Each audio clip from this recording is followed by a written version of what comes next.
And welcome to Conservatives Talk. And we got a pretty big show this week. We do. Our buddy YG Nightstorm is going to stop by. He's going to be our guest this week. He's going to Georgia's bodyguard. And he's going to tell us what he's got going on. Absolutely. And Georgia's heartbeat bill is now law. So what's next? And then we're going to talk about how Congress bans assault weapons. Yes, and SCOTUS is set to hear a massive states' rights case in 2023. And then, I think everybody's heard now about the transformer that blew up at the Hoover Dam. In the conspiracy corner, Buck's going to tell us what actually happened. His response may be out of this world, so stay tuned.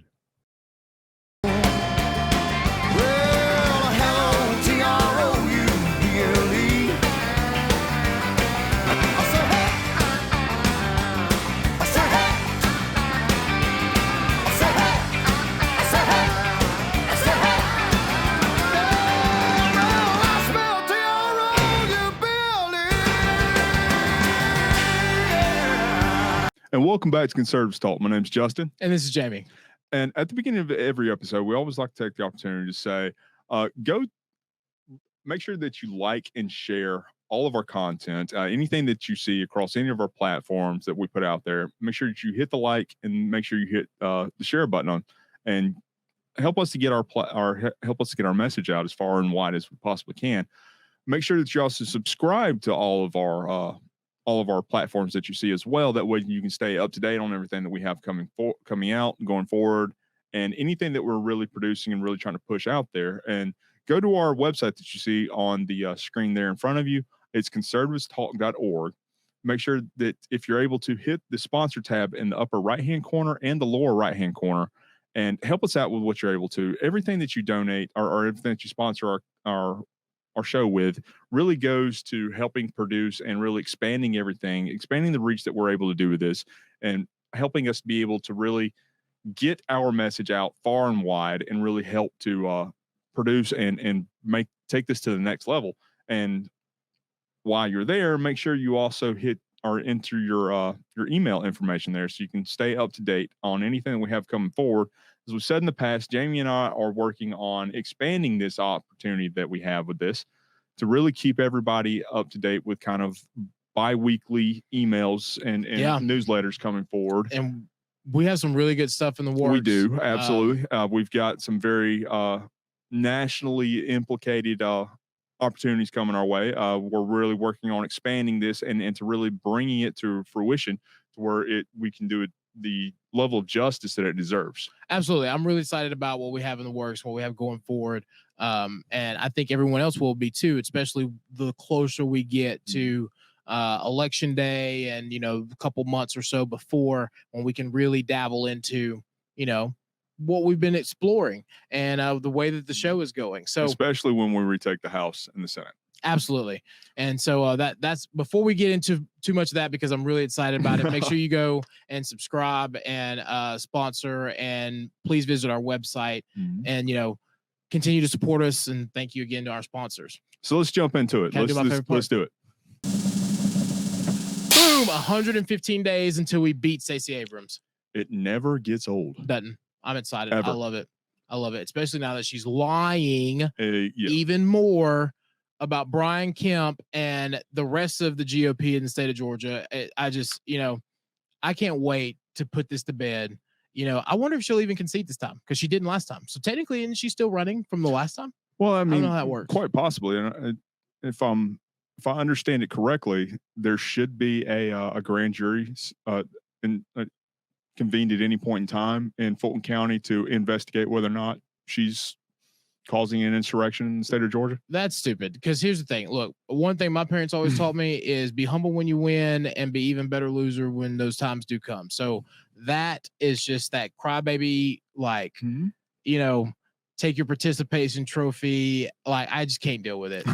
She is the epitome of that message. She really is. But that's the embodiment of the left entirely. Clearly, and we're really gonna get into that with the show. Absolutely. So let's jump right in with our special guest. Yeah, like my buddy YG. Some of you all may remember YG from his Congress run. He's from Gwinnett. you know, a lot of people in other circles also know him as the bodyguard of Georgia and one of the best bodyguards in the country. So, you know, I want to make sure that we welcome our good friend YG. And as we said earlier, we have a very special guest to bring to y'all today. It's someone I'm sure all of y'all know. Yeah. Absolutely.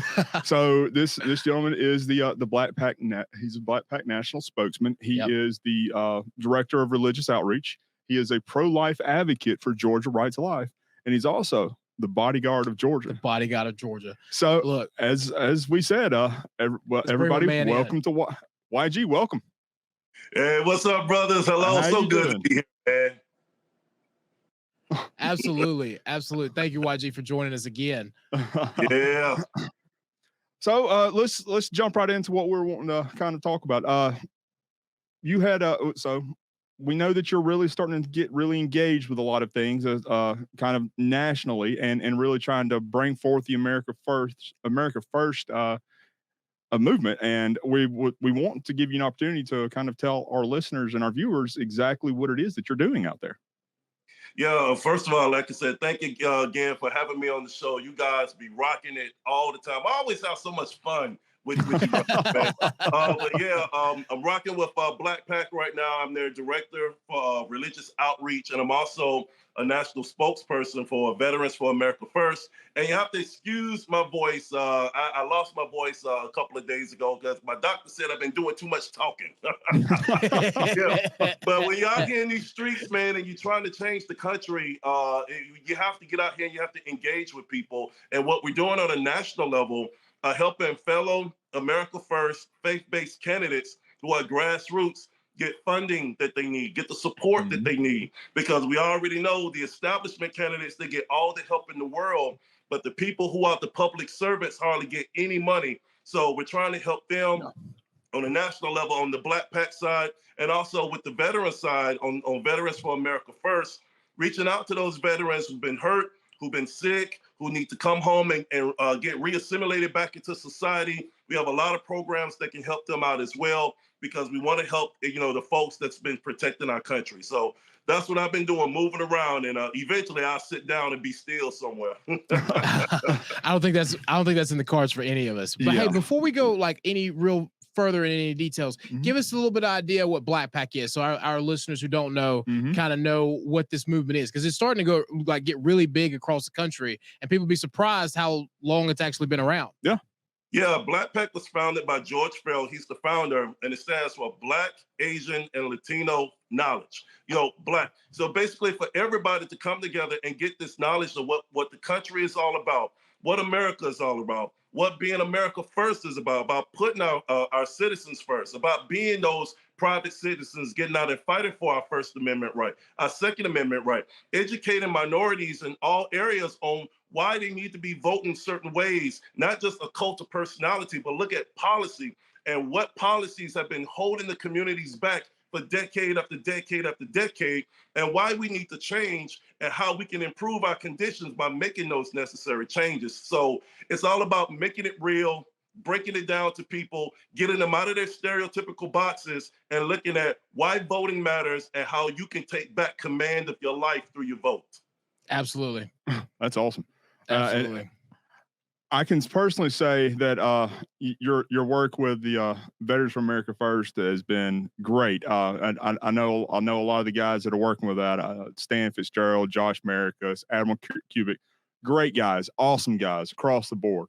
As like I said, I didn't know much about Black Pac, and I'm overwhelmed to be able to learn more about it, because quite frankly that's a segment of the voting population that you don't really see within the conservative movement very much, and I think that's because of, quite frankly, the Republican Party of the conservative movement themselves not actually reaching out and trying to bridge that gap across that aisle. And to see organizations like what you're doing with Black Pac is incredible, that you're actually reaching across that aisle and bridging these gaps and bringing these new people in. And that's something that we talked about on the last time we had YG was, you know, when we were mentioning the fact that now's the time. You know what I mean? Yes. Like we've seen it. More and more people are hearing it inside of the African American community, the Latino community, the Asian community, that it is time for minorities to realize that we have been oppressed by the same people who are trying to say that they're not oppressing us. Yes. And it's not the other way around. It's the big illusion, as I like to call it. That's a great way of putting it. So you're absolutely right. Because a lot of the times when I go into these communities, and unfortunately, even when I was running for Congress, check this out, guys. When I was running for Congress in Georgia, the members of the GOP establishment straight up said, YG, we are not interested in talking to Black people and minorities.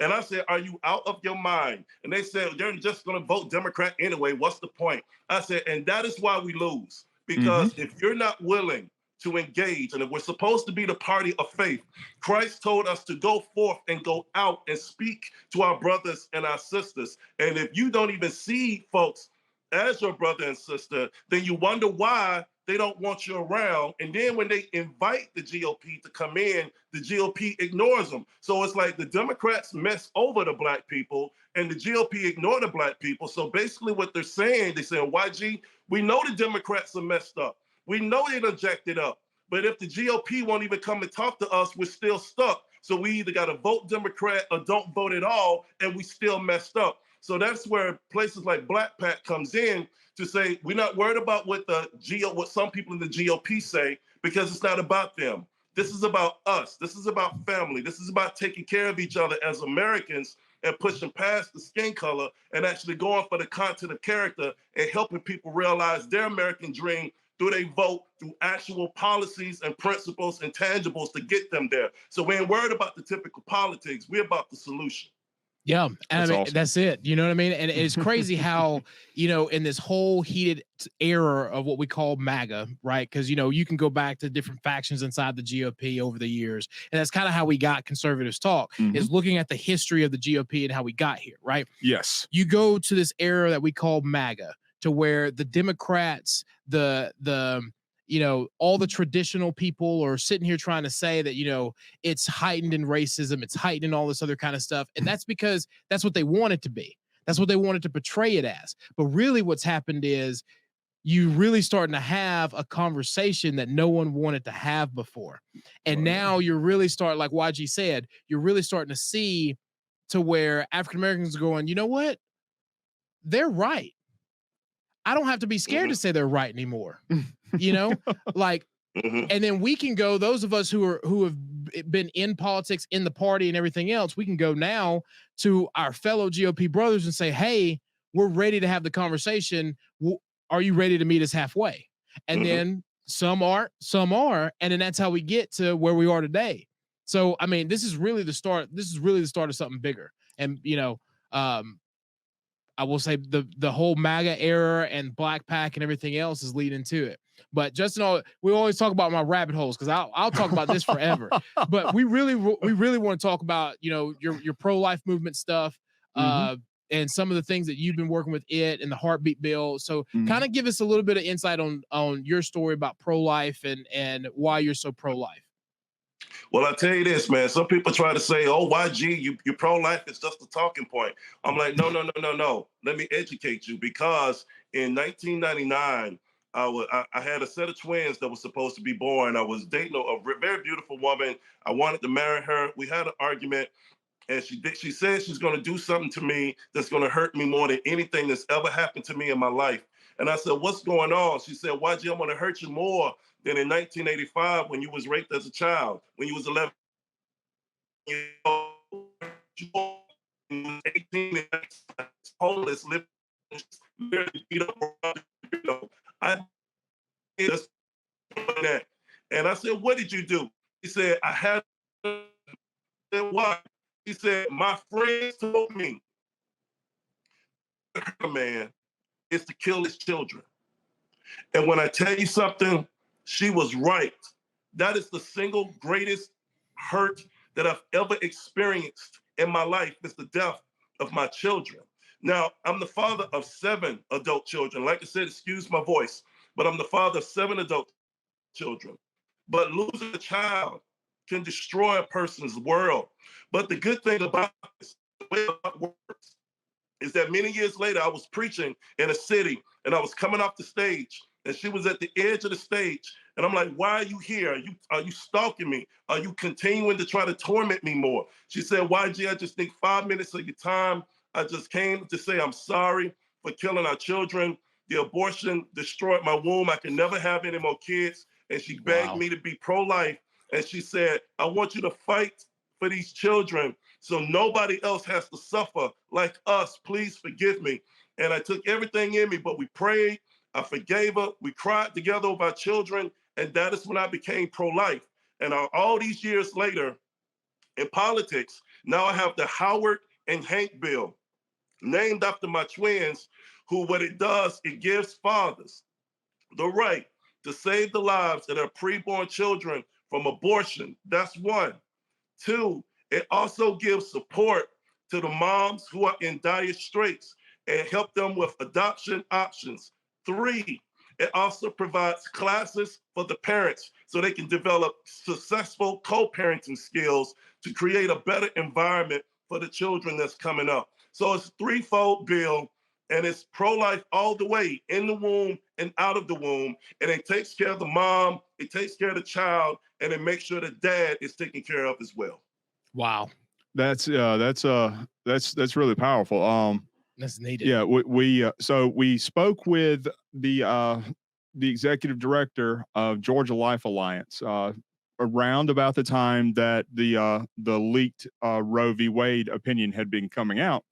And that was one thing that she mentioned was, yes, we have the option and the ability of banning abortions, but we don't really have anything in the works of any sort of or just support or even anything legislatively as to help some of the parents that this is going to affect, or the new parents that this is going to affect.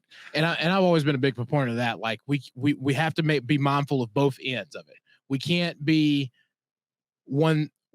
gun-ho on ending abortion without thinking about adoption and rewriting adoption. Absolutely. So now we've taken this big win in the pro-life movement. We got to keep that same momentum as we go forward to, tackling how do we get more people who are looking to be parents who financially the system has taken them out of it. When if you take everything else is good on paper, but they don't have the extra $10,000 to $100,000 to adopt a child. Those are the things that we really need to look at and need to tackle now. Especially here in Georgia, now we're moving forward. Yeah, I will say one of the great things about the heartbeat bill and reading into more of it and understanding more of it is the personagehood part of it, where it once you have the fetal cardiac activity going on, it becomes a person. And quite frankly, at that point in time, they become a tax deductible, we'll call it and almost an asset at that point in time. You can actually deduct on your taxes based upon all of the medical treatment that you have going forward with it, any sort of provisions that you purchased in order to get ready for having that child. So the heartbeat bill really helps. Which is a big thing for people who are surrogates. Yes. You know what I mean? And people who are trying to adopt, but they know that they're adopting right out of the womb, because that's a part of it too, is because so couples who can't have children on their own, but they can, have a surrogate or things of that nature, that's still an added cost onto them. That's not tax deductible until the child becomes legally theirs once they're born. So then at that point, now you have an option for them to say, hey, this is the process that we're going through. Or other situations are where the mother is, first trimester pregnant and, has already determined that she's going to adopt, already selected a family, things of that nature. Those things can be used to help both parties. Absolutely. And I have to say, I love the third prong of your Hank and Howard bill. Simply because of the fact that we are seeing more and more of the pregnancy centers that are coming up and that are popping up across the state of Georgia. And so there is one specifically that I'm familiar with in Dalton. They actually kind of have a reward-based merit system to where you attend classes and you get points. And then based upon the number of points you have, they actually have a store on the second level of their facility to where you can go in and purchase clothing, food, toys, anything along that line based upon the number of points that you have by attending these classes and participating in the programs. So Wow. codifying Yeah. that and putting that into legislation and making that That's what we need. something more across the state of Georgia, that would be great. We got to get that in front of some friends. Absolutely. No, so I am a big supporter of the Hankin-Howard bill in that regard. So just a quick question now, is this looking at state legislation, or is this going to be something more done at more federal level? Well, right now I've been pushing it more on the federal level, but of course, here at home in Georgia, I would love to make this the first stop for it. I've always been a fan of the heartbeat bill, and I know politics is crazy right now, with Kemp and everything, and people have their feelings about Kemp and all of this stuff with election integrity and everything that's going on. Trust me, I feel that too. But I've always been a proponent for the heartbeat bill and standing up for the heartbeat bill, even a few years ago when Stacey Abrams and Alyssa Milano and some of these people from Hollywood was saying they want to start boycotting Georgia. The Hollywood industry was going to shut down all production in Georgia because of this. I stood up for all those brave legislators who was pushing the heartbeat bill. Now, fast forward after 2020 and all this other stuff with the election stuff, that's another issue. But pro-life is my issue. That's my number one issue because I got skin in the game. I got 2 dead kids because of it. Yes. And so I will do everything I can to make sure that heartbeat bill is successful, the Howard and Hank bill is successful nationwide and right here in Georgia. Well, we're going to have to link up because I'm going to have to see what we can do to get that to some of our friends in the state legislature. Because I think it's something that's, no, it's a great idea. It's a great idea. It's something that's needed, honestly, especially following the heartbeat bill and the ruling that we just got from the appeals court on it. Like now's the time. We've taken the step, and like Jamie had said, we've had this big win, but now we need to take the next step in ensuring that the children that are going to be born because of this, the new lives, the innocent lives that are going to be born, there needs to be something there. We got to protect them from the wound to the yes, grave. Exactly. That's it. That's what it means to be pro-life. It's making sure that life is sustained and protected from first conception through death. And has the ability to advance and thrive.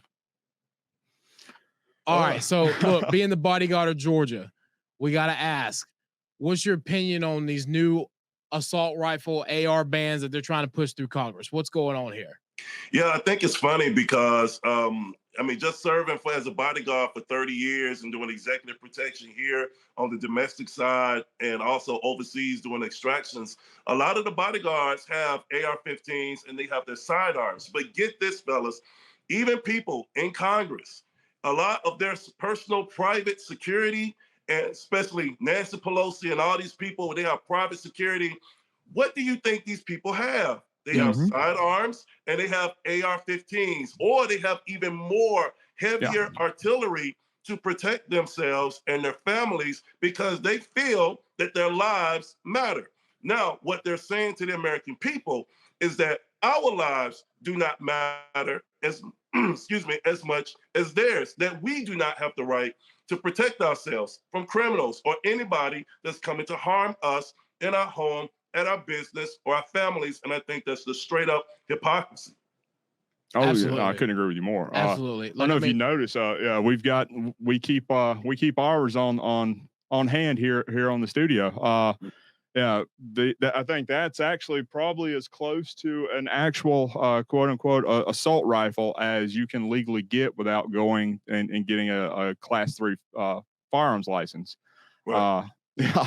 That's we won't go into exactly what's with that one, but well, see, anyway. That's the thing for me, right? Is you're telling the average homeowner that they shouldn't have the right to own a gun. But you, as a wealthy individual or someone who is an elected official, have the right because of why? Because you feel that you're somebody, you feel that you're more important than the average person. If someone were to break into my house, all I got is my gun. That's all I got. But you got 6 other people you know what I mean, who have tactical training, all different types of weapons along them, and they got to go through them before they get to you, and then you still will have something. Well, not to mention that the whole notion of the Second Amendment was to keep tyranny from prevailing in the United States or in the new country. Quite frankly, and this is where I come from on that. I might be a little bit more on the quote unquote extreme side about this, but if the idea of the Second Amendment is to protect the citizens against tyranny, then we should be able to fight against tyranny on the exact same levels that tyranny would be able to fight against us. So in all honesty, I am of the mindset and a proponent of, if you're able to afford it, private American citizens should be able to have every single weapon that anything in the United States arsenal should be able to have. I'm telling you, I said this before, and Jamie knows if I could park a tank on my front yard, I would. I've said this before, and I don't think I've said this to you, YG, but like, go to YouTube, and MTV has what they call Holocaust commercials. Okay. Here's the thing about those commercials, and this is where me and Justin start really getting into our Second Amendment rights on. It was just there's two big commercials for me. One was a regular family sitting in there watching TV, modern suburban house, and then all of a sudden their door gets kicked in. Everyone's forcing them out. They go into the back of a, covered Humvee, and you start to see people pile in. Then it stops and it shows a clip from when they were rounding people up from the Holocaust. And literally at the end of it, it says the Holocaust happened to people like us. That's it. That's the whole commercial. So when you start talking about MTV doing these commercials 15 years ago, and then now they start talking about taking our weapons, and now they're putting in bans to take away our heavy artillery. And now they're the only ones who can have heavy artillery. They only want you to have a handgun. They want you to register every piece of that handgun. They want to know every part that's in that gun. And then you go back and think about that commercial, and you're like, the Holocaust happened to people like us. Well, I'll put it this way. If you don't think that can actually happen, ask the Japanese Americans. Yep. Yeah. Ask them about whether or not that, because they did it to them. Exactly. Yeah. And I got a personal story, guys. I mean, because especially talking about the hypocrisy. So I did have one client. We call him Assets. Okay, he's a very, very wealthy, liberal guy, on the West Coast, and he had my team come in and protect him because he actually started a fight with somebody that's more richer than he is. Okay, but anyway, he was watching television, MSNBC, and he was like, we need to get rid of all these guns. We need to get rid of all these guns. And so I went to him, I said, why do you think people cannot arm themselves? He said, because, regular people don't need to have guns. And I said, so you don't think people need to be able to have the ability to protect their homes? He said, well, I'm just saying, what do people really need these weapons for? So then I told all the security, I was in command, I said, everyone's dismissed, we're leaving. He said, where are you going, YG? I said, you just said you don't need it. And he said, wait a minute. There's somebody trying to kill me. I said, I know that, but you just said we don't need it. So if the people don't need it, you don't need it. Yep. And he was like, wait a minute, I'm paying you for this. I said, well, why are you paying for armed security with AR-15s and heavy weaponry to protect you because you made a dumb decision, but yet the average person cannot protect themselves? I said, I'm just asking a question. He could not answer the question. I said, because why? The criminals out there have guns and they want to kill you. You need every protection that you can have to protect yourself and your family. And because you have the means to do so, that's why you have me. That's why you have 20 other people here armed to the teeth to make sure we have more guns than they do to make sure you're safe. He didn't say anything else. I mean, fair point. Yep. I was saying, let's bounce, man. We out. Oh yeah, exactly. Hey, if citizens aren't allowed, you could you should have just handed him one and said, all right, you can I'll tell you what, you're on your own. Good luck. You know what I mean? Because that's no, I was taking my team and all the guns.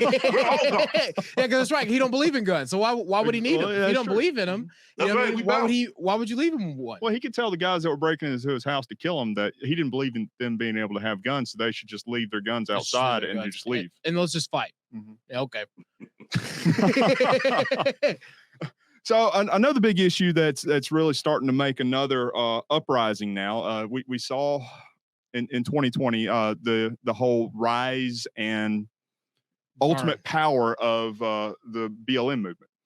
I know that there is burn. Exactly. Well, yes. It was a coup from the beginning. Oh, yes, absolutely. So I know that you have a very strong opinion about that, and I wanted to ask you exactly what your thoughts are on the new uprising of the BLM movement. I think it's garbage, and I'm gonna say why it's garbage. Because Black Lives Matter is a terroristic organization that only thing they want to do is continue to destroy Black lives. They don't care about Black families. They don't care about Black people. They are only in it to make money. It is propaganda. And here's the biggest reason why I say this. Now, in 2020, when we talked about Rayshard Brooks getting shot in Atlanta, okay, and that unfortunate death, I value all lives for children, because like I said, I've lost children. I don't condone any loss of life. Regardless of the situation, I don't condone any loss of life. It's sad that that young man lost his life. I wish it didn't happen, but it did. He did something crazy and he lost his life. But as a result, with the autonomous zone that went up, Keisha Lance Bottoms, the mayor at the time, told all the police to stand down like all the Democrats were doing. Unfortunately, what that did, a young lady was driving her car with her 7-year-old, Shakaria Turner, in the car. They unloaded in this car and shot this child at least 12 times, blew her back out, killing this kid. What did Black Lives Matter do? Nothing. There was no marching. There was nothing. Right now, we have another case going on in Minnesota right now. Andrew Sundberg, I believe. Young man, unfortunate. He started shooting up in an apartment. There was a young Black mother there with her 2 children. He was trying to murder these people. Yep. Okay. Black Lives Matter didn't do anything. Police show up. Unfortunately, he loses his life. Now Black Lives Matter show up to this young lady's home, start protesting in front of her apartment for him. And she's like, wait a minute. Yeah. Were you guys gonna do that for me? What about my Black life? What about my children? He was trying to murder us. And then they started talking about her, cussing her out, disrespecting her. And that is why I say it's garbage. It is a joke. It is a joke, because if you honestly cared about Black lives, where the hell are you when all of these lives are being lost? Where the hell are you when these moms are crying over their children being murdered, but you're not there? And to all these people, these protesters who taunted this woman, what the hell is wrong with you? Because she's like, wait a minute, would you do this for me if he murdered me? Hell no, you wouldn't do anything. But yet you're gonna have your behinds out here as if he's some hero. Now, he lost his life. May he rest in peace. I don't like to see any children die. But when you do things, you create consequences for yourself. Exactly. Yep. And when you commit crimes, and when you're trying to murder people and you get shot, then I'm sorry, God bless you and your family. But those are consequences to your actions, and Black Lives Matter is garbage. Oh, yeah. Absolute that garbage. Minnesota case really irks me, because you can see it. If you watch the long version of that video, yes, you start hearing them and what they're saying to her, because she's outside her window going, "You're alive. What are y'all doing? You're alive. You're alive." You know what I mean? They start telling her she's alive. One dude gets up there and disrespects her and says that, well, y'all can come stay with me. Exactly. Like, you know what I mean? I'll be honest with you, that one made me madder than any else they were saying. It's a real problem, because they are using what could be done as something positive, and they're only using it for selfish gain. And that's been my whole big thing with what they're doing. They go out, they rob, they loot, they protest, and then nothing. Okay. The difference in between this and the civil rights movement, what it truly is they would protest to get people to the table, and then they would have policies and actions and plans and everything else ready so that they could go ahead and actually have something to do.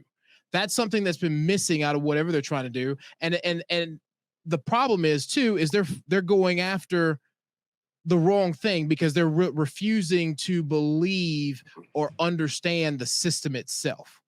They only want to go after their side of what they believe the system is, instead of realizing that, hey, the system really does work for everyone if you choose to actually try to understand it.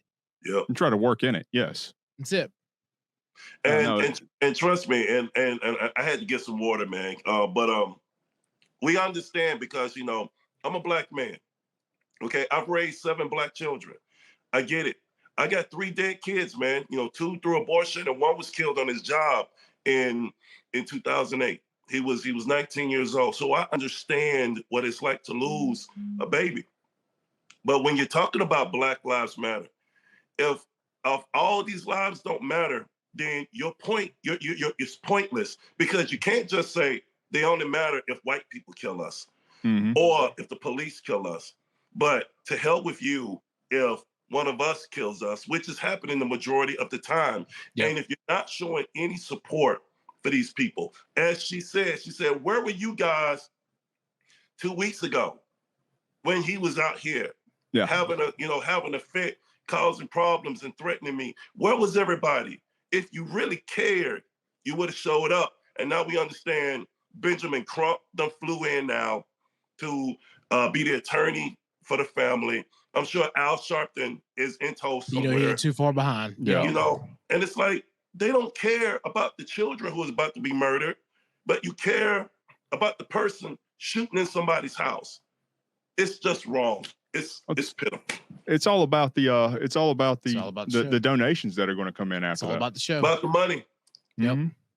It's all about the donations that are going to come into the 501c3. So then their executive directors can then go out and buy all of these lavish properties and not really be accountable for any of the money that's being spent or anything along that line, or the actions of the people that are operating under their banner, which is the biggest problem. Hiring out family members. Still missing. Exactly.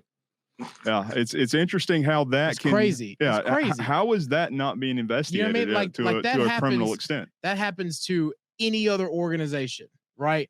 Like IRS, feds, everybody's at your door going, "Where's the money?"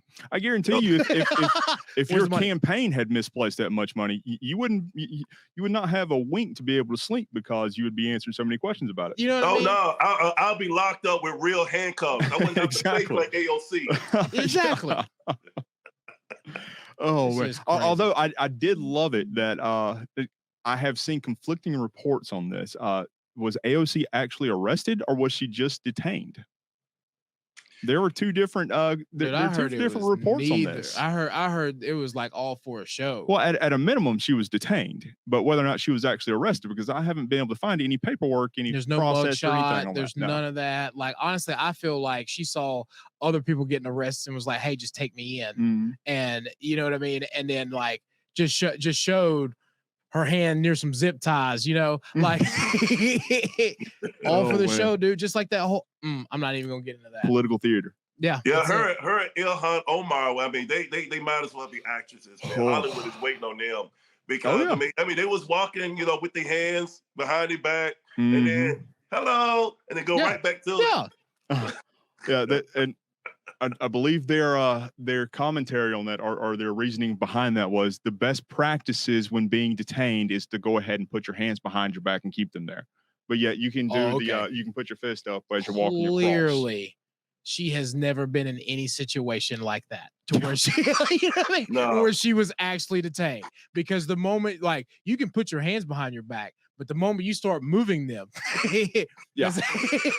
big difference there. If you're detained and you start moving your hands around like that, you're not going to be standing for much longer. No. Hey, I'm finna play the race card. You can tell she ain't black. Ain't that the truth? At least she's got that going for her. Ain't that the truth? Black people know. We know. Like, you know what I mean? Pull over, turn the light on.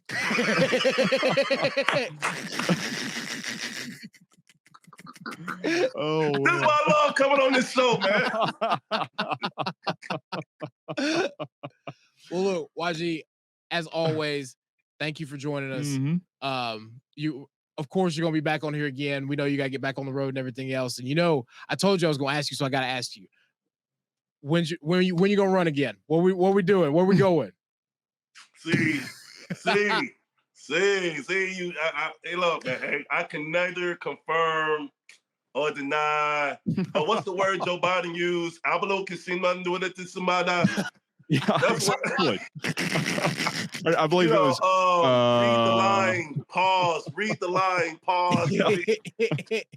In quotation. In quotation. Repeat phrase. Exactly. I will say this. Go sit down. Yeah, the days of me going after politics is not over. We got a lot of things that we got to handle first on the national level. Like I said, we really want to push the Howard and Hank bill on the national level and get that in. And of course, I said I want to start it right here in Georgia and push it. A lot of pro-life stuff going on. A lot of other really, really big things going on for veterans going on.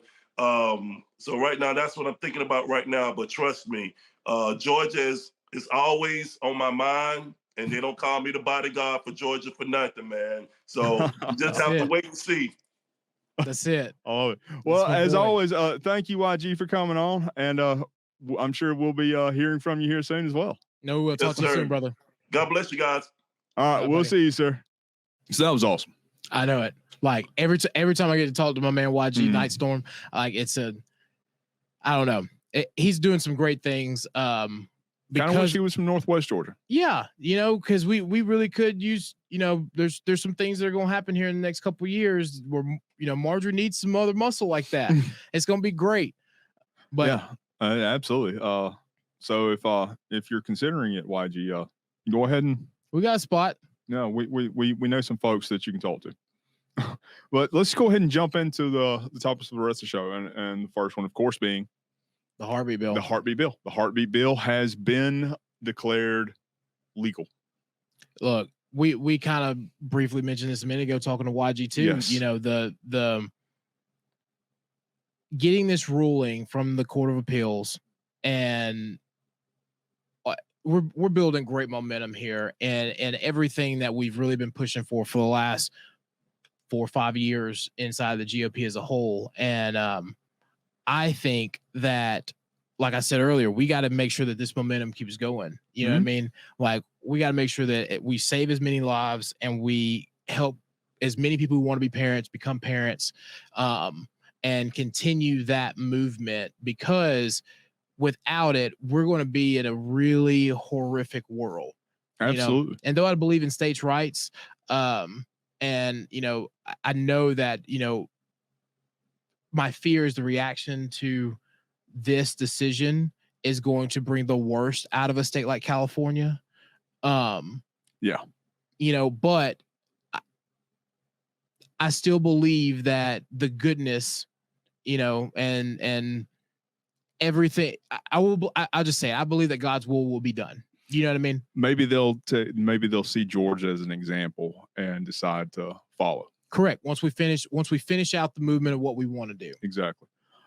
So for those who have been living under a rock, Roe v. Wade has been overturned.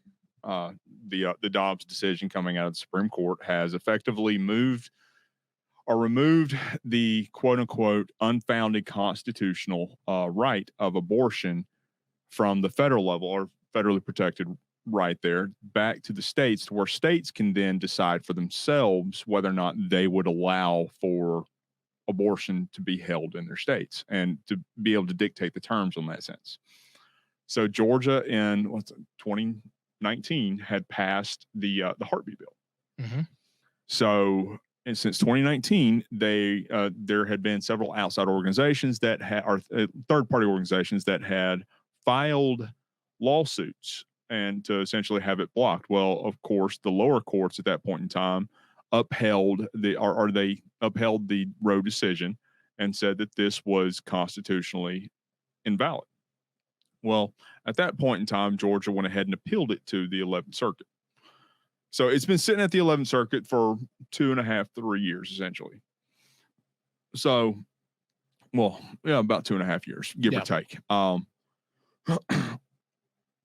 Just this week, they have ruled that it was legal. they said that because of the Dobbs case that came down and essentially the new constitutional law understanding of it, that it was legal and could be enforced. And it wasn't just that it was legal and could be enforced; it was immediately legally enforced. Because it had already been, its effective date had already passed. Yes, typically when rulings like this come down, they give a leeway period or a couple of weeks in order for it to be implemented and to be done. This was effective as of the day of the ruling, Yep. or as of the moment of the ruling. So there were actually articles that were published about these abortion clinics that had to send people home because it would have been illegal for them to perform their abortions at the time. Yeah. I mean, look, It's a win. It's a big win. It's a big win. And, they always want to argue about it's a medical procedure. Look, Yeah. Well, there's an aspect to that. Okay. But once I believe that life is formed in conception. yes, right? absolutely. And though I believe that as a male, I should have no say so in what a woman does with her body, we're talking about a living creature that has a heartbeat. It's no longer just the woman's body at that point. It's a womb. Like, you know what I mean? It's Like a third party. And here's where I have concerns and conflicting issues. Okay. Like you can speculate and have all the hypothetical situations that you want.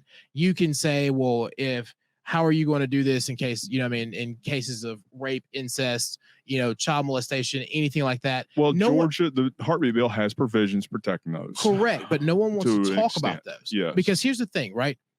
No one is being heartless in this, except for the people who are trying to continue to allow for abortions to exist. To murder the innocent. Yes. That's it. Because if we can look at Mars, if we can look at other I was going to bring planets that up, but I know you're and going look this. at, microscopic life, if we see a microorganism moving inside of a rock that was analyzed on Mars and say Mars has life on it, then something that has a heartbeat just like us, It's actually human. that is of our collective race and DNA, you're going to try to rob it of the same opportunity that someone gave you as the living person. Mm-hmm. So and this is coming from yours and I conversation. You deal a lot with the bureaucratic portions of development and things along that nature. So imagine if you were trying to develop a piece of land, and then all of a sudden, this new subspecies of an organism was discovered on that piece of land that you were trying to develop on. Do you think that the federal government or the EPA would allow for you to develop on that piece of land after you found this unique organism that was living there? Similar situations happen, and what they do is they stop everything. They take time to study it. They take time to watch it. If it is extremely precious and rare, then you can't do anything. Two of the biggest things, especially in the South, that are, I guess you could say, certain plants and artifacts. Okay. We talk about in the development world, and I'm not going to name a lot of this because then that kind of gives a little bit too much information, but we talk about in the development world, there are certain plants, certain birds, certain bats, things like that, to where if you do it, you have to wait till they cycle out, because a lot of times the only time that you're going to be able to notice them or see them is when they are blooming, mating, giving birth, things of that nature, right? Mm-hmm. So we do not disturb that because of where they fit on the endangered species list or how close they are, how delicate they are to the state.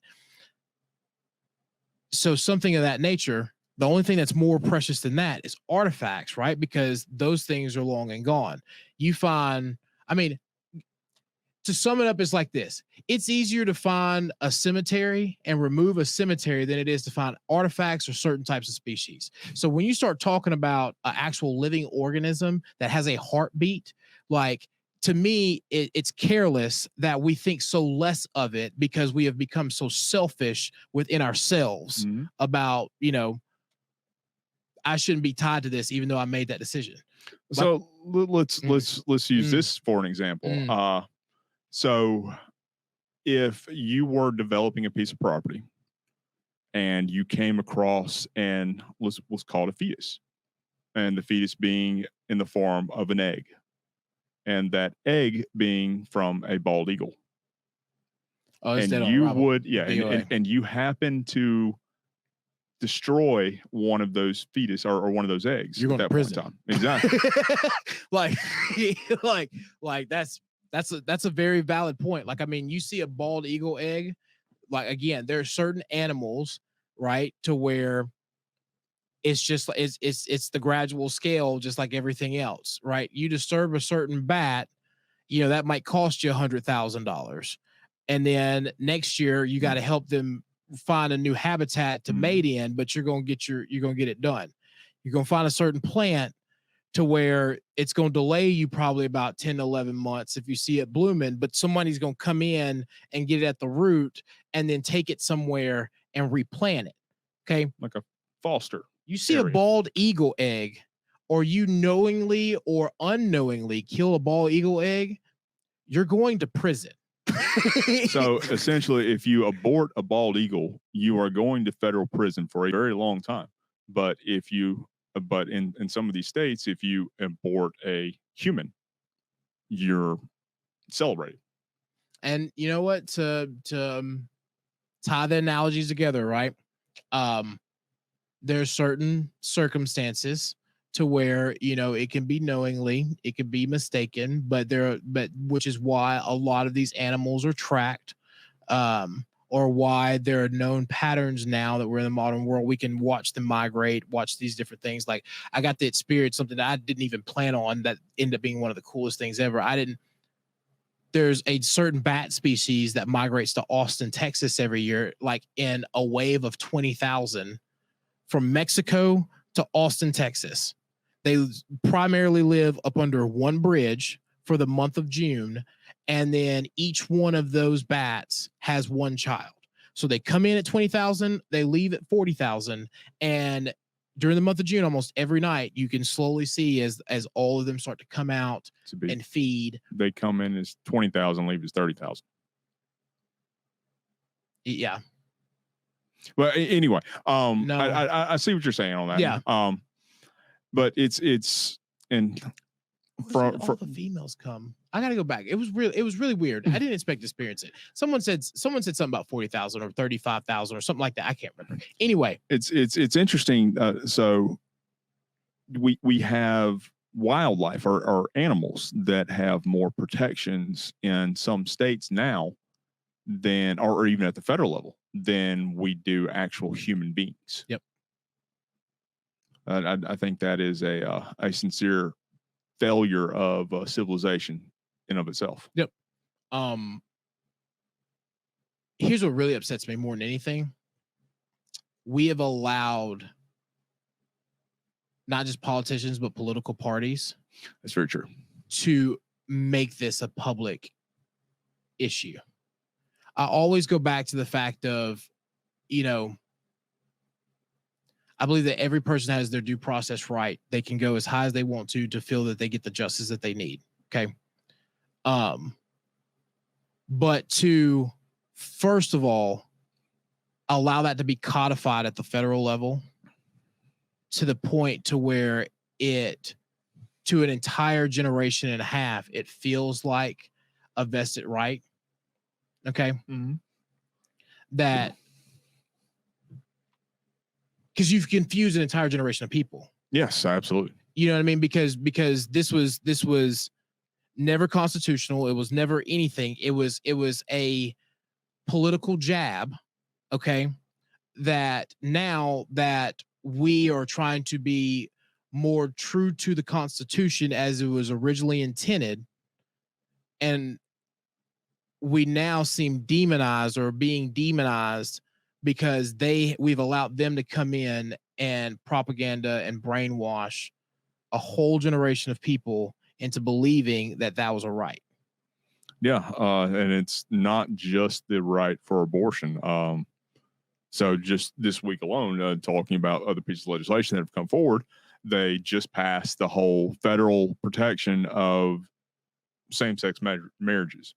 I mean, and regardless of where you stand on that, that was considered under the Obergefell case to be a constitutionally protected area.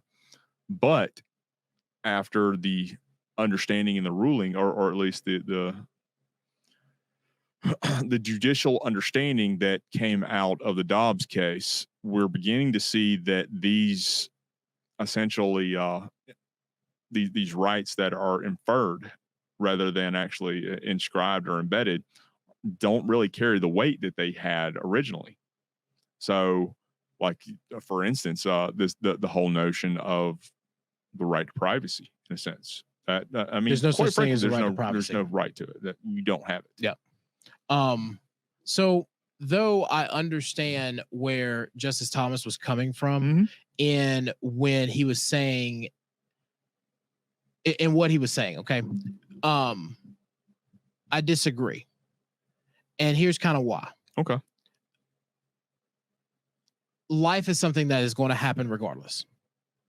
Okay. Not if you kill it. Well, here's what I mean. Human life existed before these borders were written, before these laws were written. That is something that as a species we should protect. Okay. And like, look at any other species of animal, mammal, anything, right? Not only do they look out for other animals in their ecosystem to a certain degree, but they look out for their own race. The human race, regardless of, because other people take that out of context, but the human race, regardless of skin color, is one of the only species that still refuses to look out for itself. Right. So that's not a bad point. To me, when we start talking about the codification of marriage, that in itself is a federal issue. Yes, and I don't disagree with you on that. I'm more of it's not a constitutionally protected issue. I will agree with that, right? So, which is why it should have been codified before, right? Which is a whole nother ballgame. Because here's my thing: 2 consenting adults should have the right to marry. Well, they should have the right for a civil union. Marriage is a religious term. Exactly. Which is one thing that I think when it was originally looked at was one of the bigger, more appealing aspects to people like me. I'm very devout in my faith, though I don't act it and I fail often, as we all do. But it is something that's very important to me, and it's something that my religion is something that I hold very close to me. All right. Which is something I'm going to get to in just a minute. It's because that you hit on a very key point on that, and I'm going to let you continue with that. I just want to say that's a very good. So when we start looking at, what is, the left always wants to talk about what's the line between separation of church and state. Well, that's kind of it. Like, like, don't call it a marriage. It's a civil union because legally you're allowed to do it. And I believe that you have the right to do it, and I will help you protect that right. Okay. But for me, when I get married, it's going to be based upon the rules that were written from my religion. Which is interesting to say that under the First Amendment, Congress shall not pass any law in respect to any religion. So when they pass a law that essentially protects the term marriage, which is primarily based out of any religious text, they are essentially violating the First Amendment. Which is another interesting fact, right? Because we talked about this on a previous show. I don't remember if it was the last one, but we talked about, there was never really, like, the idea of church, the separation between church and state was just an idea. It was never anything that was really intended to happen. And so I think people get confused too when they start talking about, oh, well, it's supposed to be separate, and you go get a marriage license, right?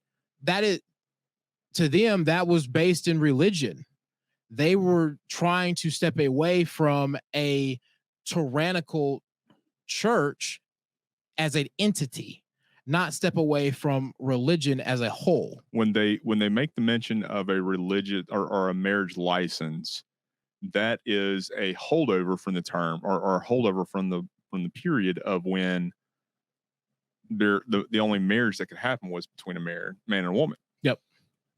That was because at the time when that term was really very abundant, religion was a key aspect of just everybody's life. Of getting married. Otherwise, you just didn't get married. Otherwise, you had a civil union. And here's correct. And so here's my thought on it. And because there is record to show that there's always been throughout time homosexuality and things of that nature. This is part of where common law comes in. This is part of where, to a certain degree, everyone's heard the lady at church who says, here's my child and their best friend, from so long, like, you know what I mean? That kind of thing, right? Their roommate or within the political party. Yeah, so like it's a, and you know where I'm going with that. Mm-hmm. So it's Jamie's going to duck that one. And so it's a thing that everyone knows. You don't have to really hide. I know you just went. I just completely threw you off. You don't have to hide it.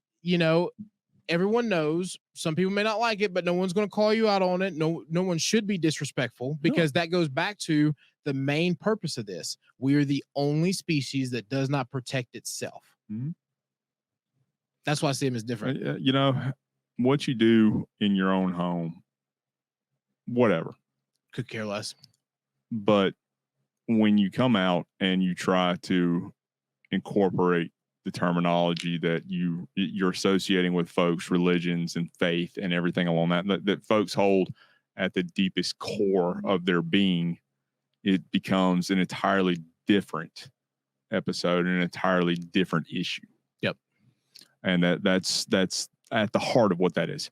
But so we talked about what the heartbeat bill was and what happened with it. So, and we even spoke with YG a little bit on this about what's next. What comes next after we have now found that this law is law now and it has been upheld?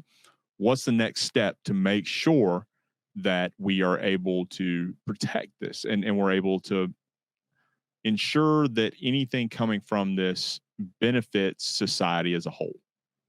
And quite frankly, as YG brought up, his three basic points that he brought up, I think were nail on the head. So you have to have something, or we have to, although I will say, I love what he's doing with this, and I love the mindset of what he's doing with that. I will say that I would rather it come from the community rather than it be law. I would rather it be a communal aspect. As far as adoption? Well, not just adoption, but the whole fostering of say, for instance, you have a young woman who's become pregnant, is going to be a new mother, single mother, anything along that line. I would rather there be a communal effort to help raise that woman up and to help her get to where she needs to be to help that child to advance in life, as opposed to there being legislation I see what you're saying, forcing that in on folks, and especially as I am a very physically conservative mindset type person, rather than forcing taxpayers to foot that. I see what you're saying. So here's where I took what he was talking about with the Hank and Howard, mm-hmm. and what I vision this in, right? Because I want to clarify where I agree with you, and where I think you're going with this is that what we don't want to happen is A giant welfare state. correct, to where this is taken over and it's done with what the left does automatically, Yes. and they throw, some kind of socialist program at it, and then it's done from there. Yes. Whereas there's two parts to this to where I think it could be done. I believe that there has to be some kind of law that is produced that allows for the ability to receive tax credits like we talked about. Absolutely. Tax credits would be great. Yes. Tax credits would be great. Or the process itself to be revisited and taken a look at. Okay. That doesn't necessarily mean that a social program is formed out of it, or we increase the bureaucracy in order to do it, because that's what happened last time. That's what my major concern is. That's how we got to the problem that we have in adoption now. Yes. Exactly. Is when it came in, the bureaucracy came in, the federal government first time came in and tried to do this, then the cost started to escalate because now the agency itself has to be redone, whereas or created. Whereas now that we have the infrastructure there, how can we streamline it? You know what I mean? How can we improve the process that allows for more people to adopt? Absolutely. That's exactly where I was going with that. I would rather us come in and really kind of revamp it to where it's a much more streamlined and efficient process. But again, I would rather see the community rising up as opposed to the government rising up and taking part of that. I would rather see the community coming up and helping and mentoring and taking care of their own, as opposed to any sort of quite frankly, the state or federal government coming in and providing these paid programs that are coming from taxpayer dollars that could potentially be going someplace else. If we're talking about an actual family or even in a more of a broad sense, a tribe coming in and taking care of their own, that's essentially where I'm going with that. We should be taking care of our own on that sense. Here's the difference, right? You'll see that in rural areas. We see exactly. It now. Yes. We see it now. Every time that you see a single mother, you see, someone who's hurt, you see something that's going on, the community really does a great job, especially where we grew up, in all of Northwest Georgia, is coming together and making sure that, we take care of each other. Mm-hmm. All right. Well, for the most part. That hit there are a few exceptions. Because they're, you know what I mean? I'm not even gonna get into that because that's real personal. But I was disappointed in that aspect. But you don't really see that in the city, because there's up until recently, for certain reasons and only certain pockets of cities, do you see that same level of connectivity that we have in rural areas. There's not that level of community. You may know someone that you work with or that you see at the shop every once in a while, but they may not know you personally, or you may be skeptical because, where they are, they could have ill intentions and then leave, and then you will never find them, and they only move 3 miles away. That's very true. Downfall to density. Yeah, that's a very good point on that one. But that's the one thing that I think that we really need to take a look at, and I love YG's aspect or his thought process on that, and getting programs up that help the young parents or the new parents coming in, helping them to be able to learn what they're getting ready to go into, provide potential foster care systems and foster care opportunities for those who are not able or who think that they are not parental material, more or less. And for those who want to be parents, having these organizations like we were talking about in Dalton, these organizations that have the ability to teach these parents parental responsibilities and to have almost kind of a reward-based program. Because if I'm not mistaken, a vast majority of everything that they have in that upstairs room there is donated. which is really good. And I like looking at something like that, because then what you're doing is, We'll reach out to them, see if we can't get them on here. someone's bringing it, someone's putting in the time to show that Mhm. they want to be a better parent, or they want to be a parent. Then the best thing that we can do as a community is make sure that that child is clothed, that child has food, those kinds of things. Mhm. So I think that's really big. But I could talk about this all day, let's move kind of into the next topic when Okay. we start talking about, whatever this was. Cause you're the, cause I got questions. You're my expert on this, like, So what he's referring to is Congress today in the House. They, out of the Judiciary Committee, they advanced HR. It's 1808, which is the 2021 assault weapons ban. Yep. So what that effectively does is say that any sort of quote unquote assault weapon that falls within their categories or their terms and definitions, and their terms and definitions include things along a pistol grip, a barrel shroud, the ability to have a muzzle device attached to the firearm, a telescopic stock, or a folding stock, or removable stock, anything along those lines. Anything that they said that can be used as a weapon to conceal, hide, and cause mass destruction, essentially it would be banned from being manufactured, imported, sold, or traded within the continental U.S. So it effectively says that these assault weapons would not be able to be made in the United States anymore. You would not be able to sell them outside of certain licensed people, which would be your military, your police, your county, sheriff's departments, things along those natures. And you would not be able to import them from overseas or anything along that line. But in addition to that, it also bans what they are noting as high capacity magazines, which frankly is a nomenclature in of itself, because a high capacity magazines are like, yeah. I mean, define high capacity. Yeah, I don't know what that means. Like, I mean, are you talking like no one's running around with a Tommy gun? Like, you know what I mean? Well, so a Tommy gun came in what was it? It was a 30-round magazine, a 100-round drum, but those same things are still available today within an AR-15. I've got multiple ones that I'm not going to name the number that they can go up to, but I've got several that would fit that at all. See, you know what this reminds me of?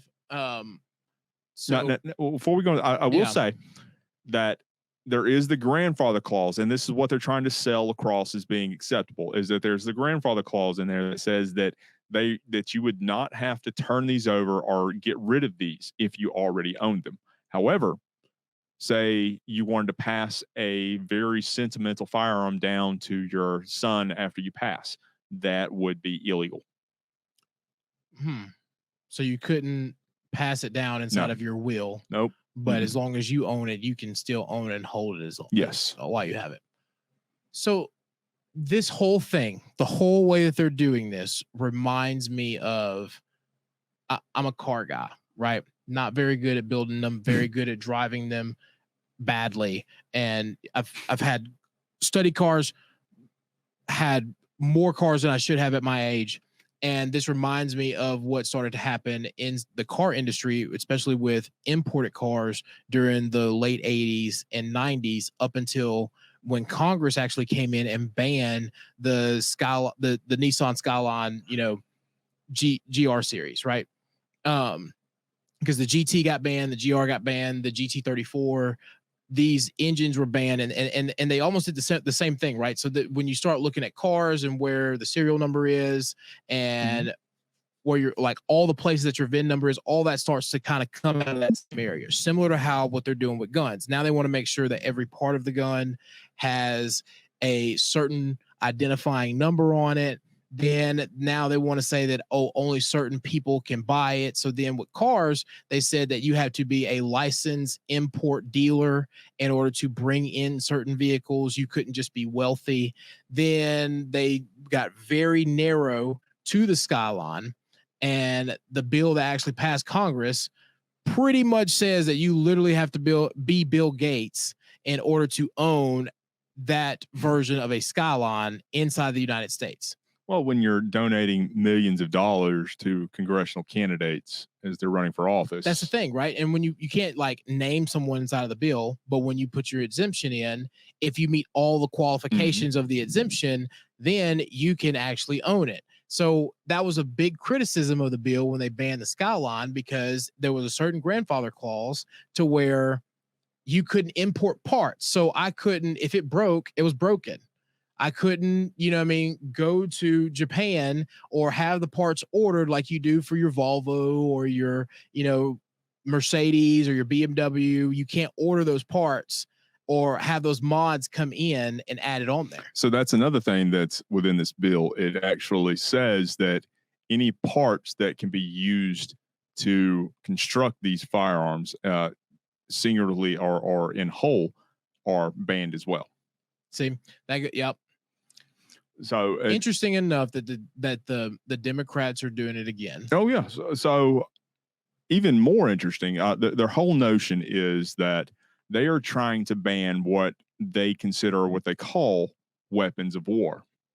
That's the whole thing. That's the whole terminology that you hear and that you really get from a lot of these Democrats when they're talking about these weapons of war. They're killing our kids. These weapons of war. They're killing people that go to parades. They're killing people that go to malls. They're killing people that go to concerts. These weapons of war, weapons of war, weapons of war, weapons of war.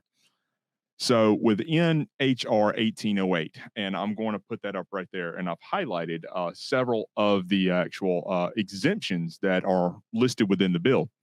Those exemptions that are listed in the bill are actual weapons of war.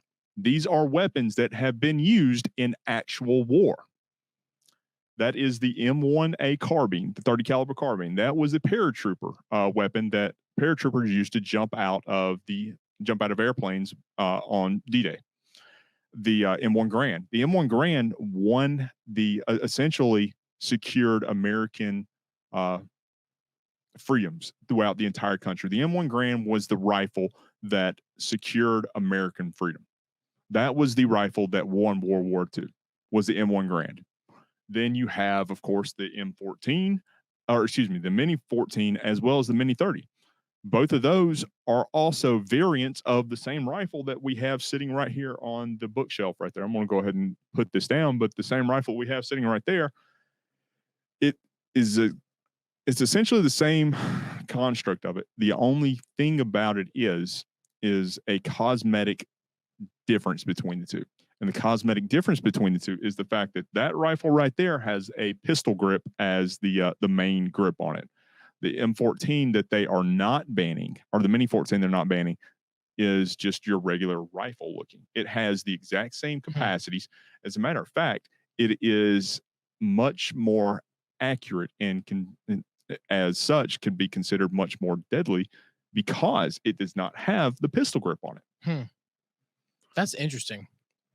And as a matter of fact, so these right here are examples of the exempted weapons that are within the list. So everything that everyone describes as an assault weapon. When you hear novice like myself and everybody else, they're saying, "Oh, they're banning assault weapons." Like that's what they're talking about. Like what's on the screen right now is what they're like visualizing. These are exemptions of it.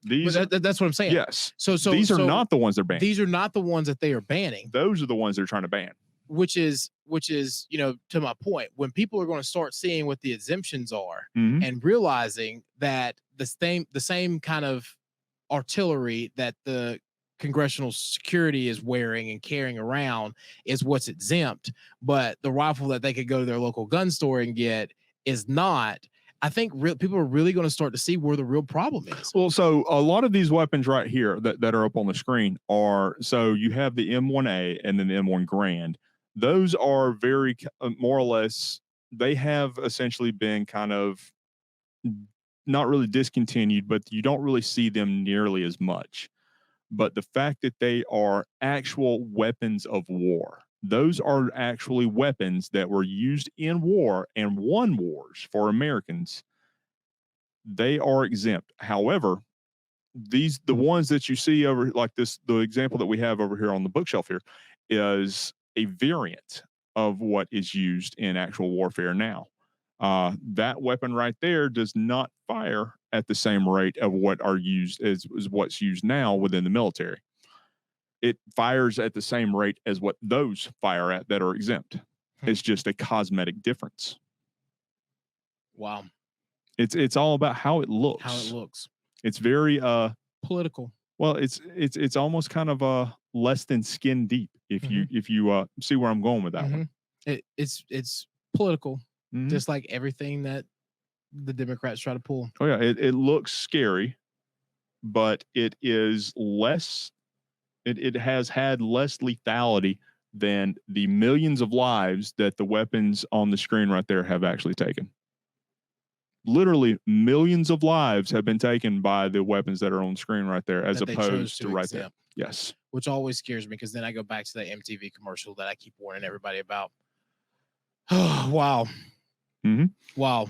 Well, I mean, just ask the Japanese or Japanese Americans. Yeah, because that was another thing, Well, so let's get into the SCOTUS thing now. Yes. So there is a case that's coming up with in 2023.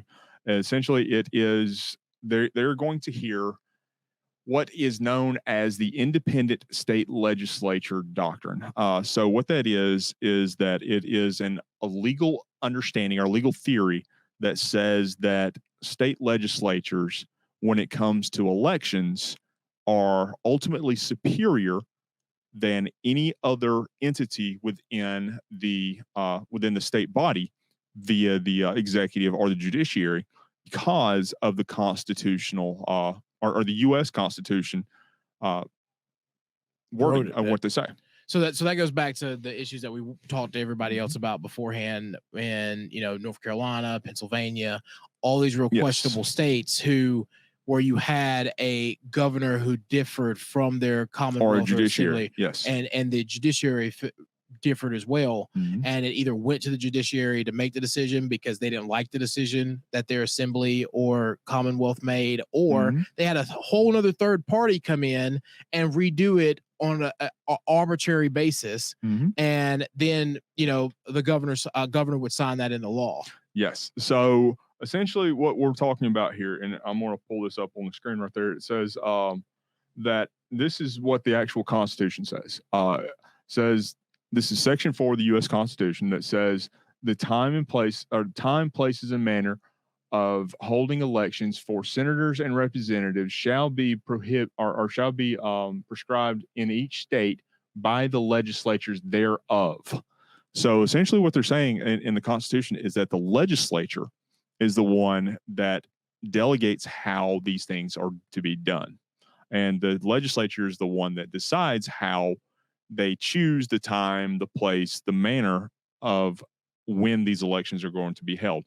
Outside of the exemptions of when Congress can come in and then say, okay, we're holding elections on this specific day, outside of anything along that line. Although we see in HR 1 where they're trying to essentially federalize elections as a whole. This is also the part, or this is also what they're trying to do. It's like part 2 of HR 1. Yes. To where they now can say, from a federal level, we want to be able to come in and do whatever we want to as far as your qualifications in any state. Well, not qualifications, but what I mean by that is same day voter registration. Yes. You don't have to show any kind of citizenship verification. Yes. Exactly. They weren't allowed to do that. And then based upon what this ruling is, they wanted to come in and be able to say that basically the federal government can come in and determine what the congressional districts look like. Well, yes and no.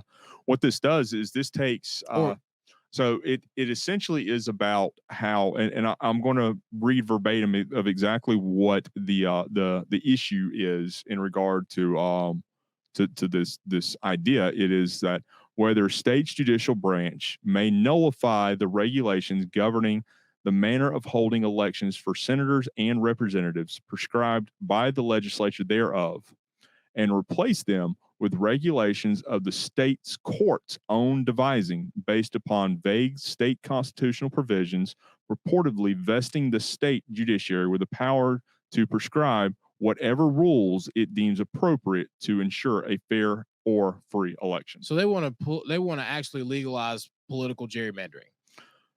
No, because well, think about it, right? Because here's the thing: if all three branches of your state government are aligned, all right, then what could happen is it goes through. If there is a difference in opinion between your executive branch and your Commonwealth or Assembly, but there is a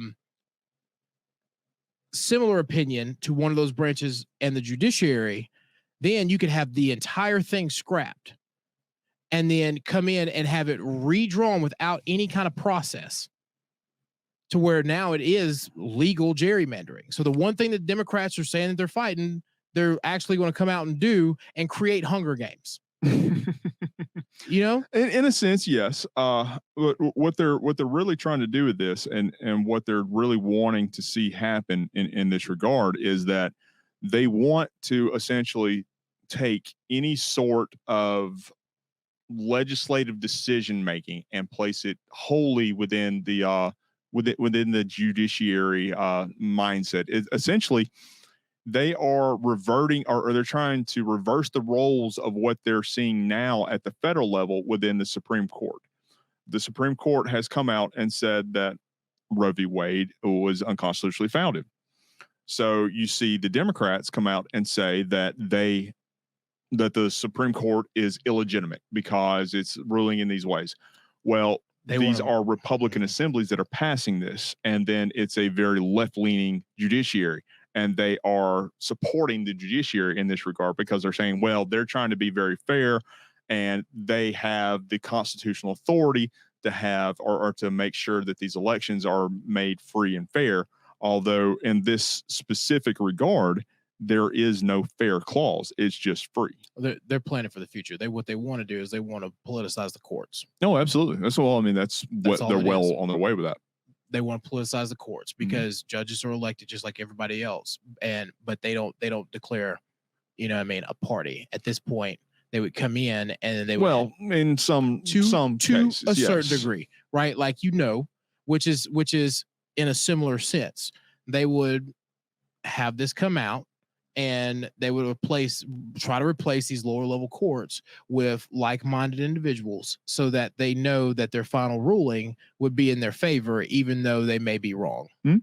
So this is interesting and it's interesting to me because of my, or with the mindset that I have with a lot of this, specifically because of the fact that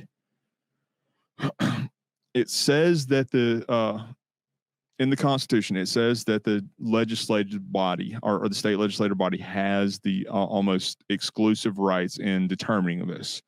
Well, the case or the issue in this case is whether or not the state's constitution then comes in and gives the judiciary the right and ability to have this or to bring these issues forward. So essentially what the big issue or what is so interesting to this in my mindset is the fact that it was the state legislatures that passed or that essentially passed the constitutions that these judiciary bodies are then able to work from, because everything is coming from the legislative assembly on this. Everything, because in order for, especially in North Carolina, in order for a constitution or a new constitution to be ratified, or even any amendment to be ratified, it is well outside the purview of the judiciary in every instance and in every regard there. It is up to essentially 3/5 of the legislative body. They have to agree to it, and then it goes to the voters at large, which means it goes on a statewide ballot. Essentially what we do in Georgia. Yep. Well, the legislature or the judiciary is then coming in and trying to make a very big power grab in this regard. So I see this as something that essentially would allow for or would be coming in and giving the state legislatures the ability to tell the judiciary to back off and get out of it, especially if they do not have the explicit permission or the explicit rights that are inscribed in the state constitution that the legislatures gave them the authority to have under the guise of the U.S. Constitution. It then puts the law in the. It then puts. It gives it to the people. It not only does that. It puts the keepers of the law below the legislature. No, I wouldn't say that. Well, here's what I mean by that. It puts them in their lane. Well, because here's my thought on this. Let's take Pennsylvania for an example. Mm-hmm. In that situation, if it's ruled that the judges had the right to do this, or that was really more North Carolina, right? North Carolina, the judges had the right to do this. Nothing stops them from coming back, except for maybe the people coming back and saying, well, we'll just rewrite the Constitution and tell you that you can't. It's essentially what Congress just did to, our elections when we started talking about, the power to overturn an election or what is that possible or everything else, And with the limiting the powers of the vice presidency and keeping him from doing things that they said that he could not already do. Correct. Like these things were already limited. Two, because here's the other thing that most people don't understand. Okay. The vice president was the person. Here's how we got here, because they used to run on a separate ticket. Mm-hmm. The problem historically became because you had the vice president and the president undermining each other, because at the time you could have a different party from the vice president and the president. Absolutely. Then they brought him in as running as a ticket. And part of that being was you would use someone who had political clout, but not necessarily as charismatic, to be in charge of the Senate. So it's almost like a super whip, you know what I mean? Yes. To help push forth the actual policies of the party, while the president was the statesman who, the dignitary who basically met with, leaders and party leaders and opposition leaders and, members of other states. So this whole idea of continuing to limit that party, to limit that position, is very, narrow-minded in itself, because really their only job is to sit there and be president of the Senate and vote in a tie. Which they have said they had no other authority to do anything other than that to begin with. Correct. But now they're passing legislation to essentially codify that. Mm-hmm. So if they didn't already have the authority to begin with, why do we need legislation to now assert that correct enact or that inability to not exert that authority? Which goes back to this whole thing for me, like if our federal government can do that, there is literally nothing stopping a rogue state, regardless of however it looks, to saying, well, we didn't like that judge's decision. We're just going to rewrite our entire state constitution to make that valid. If this passes, if this ruling comes out, which I don't think it'll be in the favor of what we're discussing this, but you start talking about, they're trying to take over the law. You see the things that we saw in the different videos from the law school. We know what type of lawyers are getting ready to come out of law school. We know what they're trying to do when they're trying to pack the federal courts because they don't like the decision. They're leaking information, threatening them. They're posting their addresses to try to put them and their families in danger. Mm-hmm. And then this is an attack, and they're trying to mask it as them trying to give people more freedom. But really what they're doing is they're letting people run wild for a little while before they come in. And I don't know, man. Hunger Games. I don't know. Like Hunger Games. That's the only thing I can think of. It's the only thing I can think of. We'll be in districts before too long, because then some judge somewhere will say these two states can merge, and then, annexation upon another political subdivision of a state is now legal. because they rewrote the Constitution that allowed it. Like, it's the same thing that goes back to. Well, there are, in all honesty, there are certain U.S. constitutional provisions that would prevent that. Well, not necessarily, No, right? there Because here's the thing, though. Here's the thing, and this has been a big fight for years. There is a very conservative area in Southern Oregon and Northern California. For decades, they have been trying to create the state of Jefferson. And each time that it goes before Congress, it gets stopped because this population right there at the border feels that south and north of them have gone too far left for what they believe in. So they want to create their own state. But we only hear about DC and Puerto Rico because DC and Puerto Rico are more liberal-minded areas that want to become states. Well, it says in the Constitution that Congress has the explicit purview of granting statehood, regardless of any of that. So then I don't know. It stops. I'm already going into the conspiracy corner with Buck because now I'm sitting here thinking, like, now we have legislation that's been put forth. Because I think the last time, I have to go back and look at my facts, but I'm almost certain that the last time that the state of Jefferson was supposed to go to the floor was D-Day.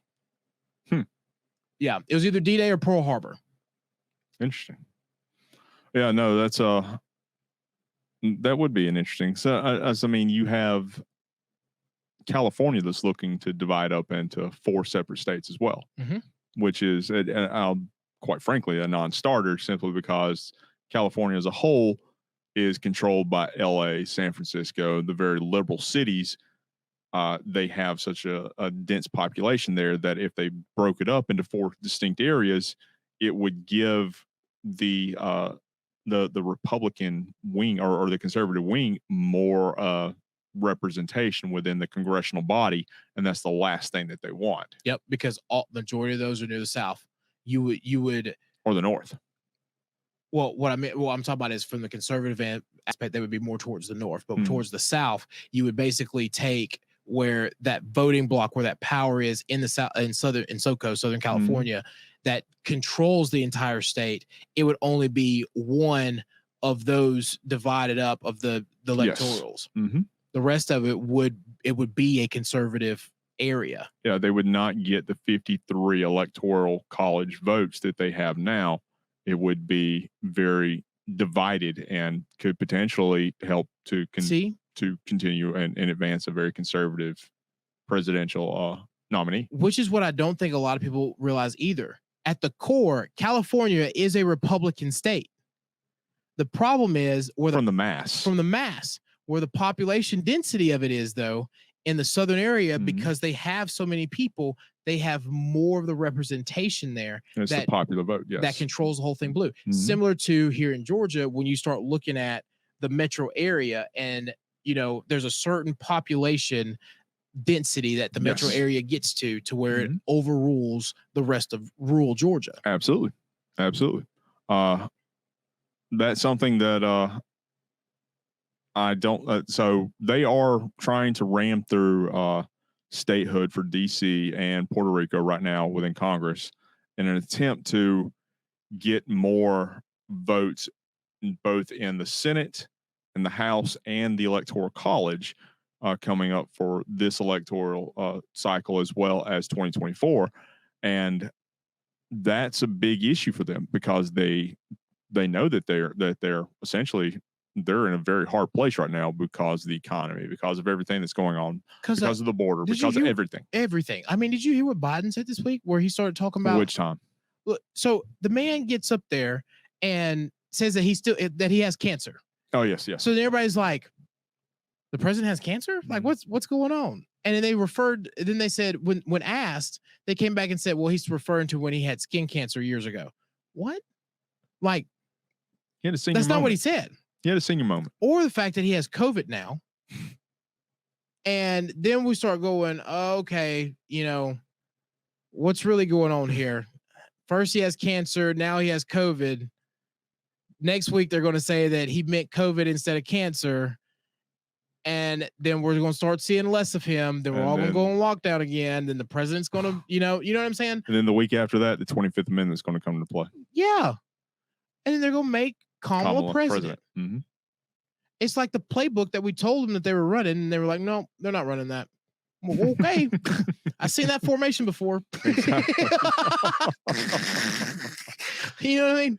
Oh, wait. So let's jump into what Buck told us earlier. So as what people so what people know or what they've heard, there was essentially an explosion that happened at the Hoover Dam. The Hoover Dam is, the Hoover Dam. Exactly. I mean, it produces what was it, up to I think almost 23% of all of California's electric grid, and 55% of the energy that is produced out of the Hoover Dam goes to California. I believe it's 22 goes to Nevada, and another 23 or so goes to Arizona. But it creates a significant power or a significant portion of that.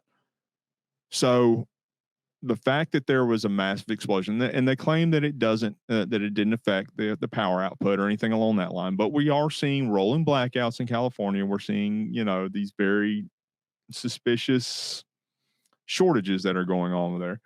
But the curious thing about that is kind of what Buck alluded to, and he made a very good point. Because of the fact of our open borders and everything that are going on, he was saying that it was actually because of illegal aliens that caused this explosion to happen. And I don't think he was meaning the river crossing. I think he meant the flying in. Well, you have to be more specific of that, because we also know they're flying them into New York as well. Oh yeah, and DC. Exactly. DC's really upset and been dancing around the fact that we have an immigration issue. But But I think Buck may be hitting on something there, because they are kind of close to Area 51 in proximity. I'm a big so for those of you who don't know, I like ancient aliens, UFO shows, those kind of things. That's right up my alley. Mm-hmm. And even to the point where Justin gets upset, because sometimes I'll send him like, look at this one. I'll send him random videos. I was like, here's something that proves aliens are real. But like, I don't know, man. Once part of President Trump's last real big bombshell was that all of our information about aliens had to be released, and it's slowly coming out. And to the point that I was talking about, there's recently a episode of one of the alien shows that I watch that was one of them that was talking about, we know more about space at this point than we do about what's in our oceans. And so, at least we think we do anyway. At least we think we do. So you have these large metal detectors that are in the ocean, and a lot of times for depths over like 1,000 feet or more, they send those in to try to see what they can find. This is how a lot of underwater miners or things like that try to find, precious metals or things like, to go down there and try to mine them, or try to figure out if we can even get a submarine that far to try to excavate some of it. Interesting enough, there's actual clip and footage of this to where they put one of these in the water. On the camera, you see this big burst of light. There was somebody, an EMP. There was somebody else who was on shore looking at the boat that put it in the water, right? The light that fried the camera then shoots up and then vanishes. Okay. So now everyone's trying to figure out how you got a magnet, because it had to be some kind of magnetic force field. Okay. How you got a magnet that big to fry the camera. An EMP. Like, so then that goes back to the sonic testing that was being done, and then I start talking about like, what are we actually doing in submarines up under there? Are we getting close to underwater bases? Because then that goes, I can go on about this forever. Especially if we start talking about the sonic testing that multiple militaries were doing, where when the whales were washing up on shore, everyone was wondering how. It was because of the sonic testing in the ocean. Yeah. Some people say that it was us in China kind of going at it and didn't want the world to know it, to where we were fighting over disputable international waters. The other part is saying that this is just one of those things to where we were trying to kill something else. Back to the Transformer. But yeah, but anyway, I'm exposing myself. you did hit on a very key point as far as within the national discourse that's going on, and that being, we have a lot of our left-leaning cities that are now complaining that they're being overrun by these illegal immigrants, and that being DC and New York City. Mayor Eric Adams came out and said that, we're being overrun by these Texas and Arizona shipped illegal immigrants that are coming in on buses into our city, and we're not able to help them within our homeless shelters. But they're not shipping them, or from Florida. They're not shipping them from Texas, Arizona, and Florida to New York. They're sending them directly to DC. And what I found interesting was how they danced around it by saying, please stop sending them because we don't have the homeless shelters to support them. Or we need more federal aid in order to be able to support this massive influx of these illegal immigrants. When part of the reality is they don't want to come out and actually say, okay, Texas and Florida and Arizona, we really see that you do have a problem. We may want to actually support you if you support us in statehood. That's diplomacy. Like, you know what I mean? But they don't want to go against that's not Joe Biden. Happen. They don't want to go against anything else. They don't want to go against the left that keeps feeding them. But blame it on the border states. It's almost time to wake up to the reality, people. Like, you see, they're busing them there so you can see their problem because you're saying that it's not an issue. So they're making you feel it. Exactly. They are essentially putting you in their shoes. Yep. And you're now complaining about it, and you're complaining that it's their fault because you are having these issues arising in your communities, whereas they've had to deal with it since 2021 and had to deal with you fighting them on it. Exactly. And now you want to fight it by fighting them, which is dumb. That's why I say politics has ruined everything. Well, yeah, politics is in every aspect of today's life. I mean, it literally comes down to whether or not you want. It even comes down to the coffee that you want to drink today, the morning. So I mean, we see Starbucks that comes out and big supporter of BLM, and these rioters that have been going on throughout the entire country. So now they go pay for overpriced coffee. Well, not just that, but they're a big supporter of that. But then when they start to have a lot of their shops broken into, their shops looted, or the shops burned down, they start to close these shops down in these areas. And then they cite, well, we don't have the protections in these areas that we want, although our big proponent of what we were pushing was to defund the police. When they donated to the organizations that are ruining them. Exactly. So it's essentially, it's almost kind of what you would describe as a self-fulfilling prophecy on that one. It's the serpent eating itself. Though at some point, either we'll wake up or we'll fall to it. Well, I won't fall to it. I was about to say. They'll have to kill me. It's like if they pass this assault rifle ban, they're let's go. Good luck. Because I know I can't think of a single, and I know a lot of deputies and officers throughout Northwest Georgia just because the interactions that I have, but I can't think of a single one that would actually follow through in this whole, like what Buttigieg said, we're coming for your ARs, we're coming for your AKs, we're coming for your assault weapons. That's or his definition of assault weapons. Let him come and try and take the whole it from thing, me. right? Here's going to be my big fight on it. Remember when the federal government wouldn't legalize marijuana and the liberal state said, well, we're still going to have it. So the local police there would not go into dispensaries. So they had to send federal agents in order to do it. That's what's about to happen in the South with guns and every red state here, because the moment the federal government tries to do it, that's it. Well, that's because the thing about it is federal agents aren't going to, federal agents not going to risk their lives to do it either. How are they going to do it? Like, you know what I mean? Like you're going to send them into an area or to someone's house that they know they have just as much artillery that they're going to be bringing with them. Mhm. It's not going to happen. So what they're doing is really just for politics. It's putting laws on the books like you can't have a ice That they cream have cone. they have no ability or even any realistic inclination of enforcing. Yeah, it's going to be like you can't walk a chicken on a leash down Broad Street on Sunday. You can't keep an ice cream cone in your left pocket. Like, you know what I mean? Like, those laws are still on the books somewhere for some reason, and no one does anything about them. And that's what this is going to be, because no one's going to come get your guns unless it's. I mean, when that happens, They could try it. It wouldn't happen more than once. let's end this show before I end up telling people I'm But a yeah. solver citizen or something. But yeah, so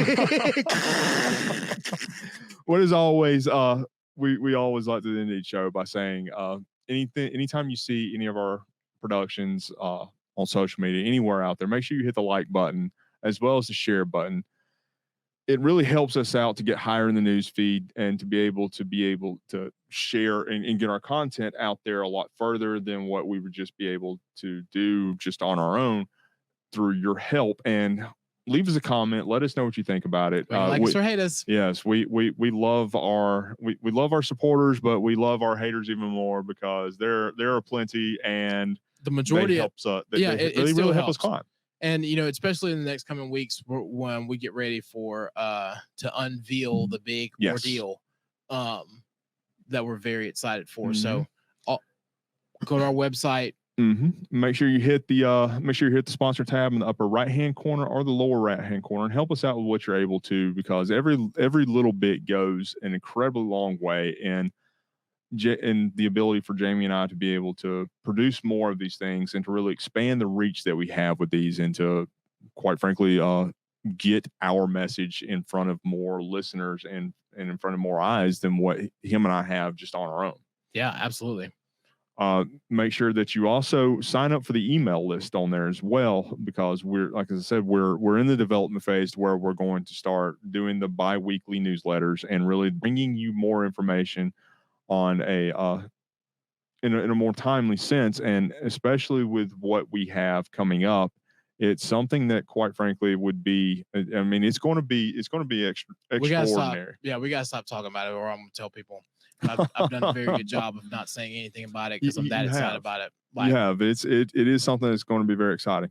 But let's go ahead and jump right into your favorite part. So let's 115 days until we beat Stacey Abrams. I almost said 112 again, but it's 115 days until we beat Stacey Abrams. I cannot wait. It's, again, and I said this at the beginning, it never gets old. And it never will. Here's the thing. Once again, we say this and we end this with every show. If you do not vote, regardless of who the candidate is, it's your fault. Yeah, the outcomes of what happens is your fault. This is Braveheart. Like, we have no option. The moment Georgia falls, so does the country. So that's a very good point and very good way of saying that. Wow. Regardless of your opinion, we have to stand up. We have to vote Republican. We have to get out there and make our voices heard. Absolutely. And as always, this has been Conservative Talk. We appreciate y'all listening to our antics and putting up with us for a little bit. And we will be with y'all next week. See ya.